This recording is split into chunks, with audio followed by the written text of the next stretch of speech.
There are 4 levels of submission that every wife must submit or learn to undergo. Number 1 is submission of identity. That's why from today, your surname we have to change. I'm telling you, and there is so much corruption in the West today. Today, women don't change their surname. That's why before we did this thing we did here this morning, your father had to hand you over to the church, and the church handed you over to your husband. So if you are a wife, you must learn to submit your identity. I know there are unique cases where, through mutual agreement, a wife may be allowed to keep her surname as well. These things happen. For example, there are places where certain men don't have any male children, and a generation is about to be wiped up. So out of honor, you can be asked to just keep your son. All of those things happen. I'm not against if there is a mutual agreement, but you need to understand that you have to submit your identity. You will henceforth find your identity in him. And that's how heaven recognizes it. That's why I say a woman cannot prophesy with her head uncovered. That means that woman must always stay under government. The husband must be her identity. It wasn't talking about this head.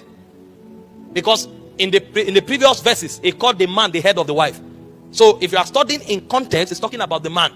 So the woman must come under the covering of the husband so that the husband will have honor as she submits to him. So you submit identity. Number 2, you submit resources. And I tell you why you submit resources. Only a harlot gives her body to collect money, because a harlot values money more than her body. If you have submitted your body, then there's nothing you can keep anymore. Otherwise, that is more important than your body. And I also understand that there are contexts where a husband lacks proper financial management, where through mutual agreement, the wife has to keep the resources of the home for the benefit of that government. I also know that there are contexts where a husband can be riotous and the wife may have to keep her resources because it is most reasonable, and other authorities like the church can give that level of clearance. But at the foundational level, you must understand that everything you have, you now share with your husband. And when you share these things, women say, no, man, that's why we warn you. Don't marry somebody that you love because you saw the size of his chest. Marry somebody that you trust, because it's foolishness to want to commit your life to somebody and then you are saying, me, I'm careful. If you are afraid, why did you enter the marriage? Is that not risk that is unreasonable? If you don't trust a man enough to submit to that man, what are you doing with him in the altar? You must learn to trust before you submit your feelings, because there are requirements in this institution. Number 3, you submit your authority. That means you come under his authority. He becomes your head. So everything you want to do today, he has to give permission for you to do it. That's how God designed it. You can no longer wake up and say, I want to go to Dubai. I feel like going on holiday. You can no longer wake up and say, I want to do this. I want to. It's no longer in your syllabus. From today, it's may I. That's marriage.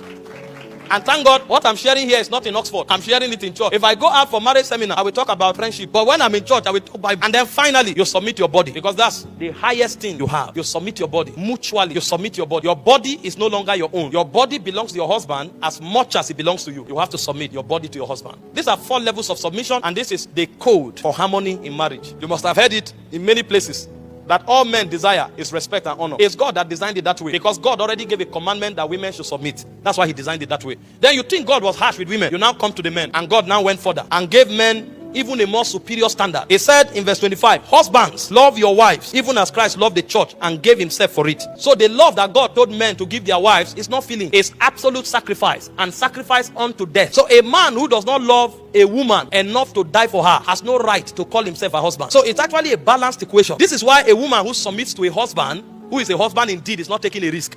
Because at the end of the day, everything that man has, he will relinquish it back to the woman.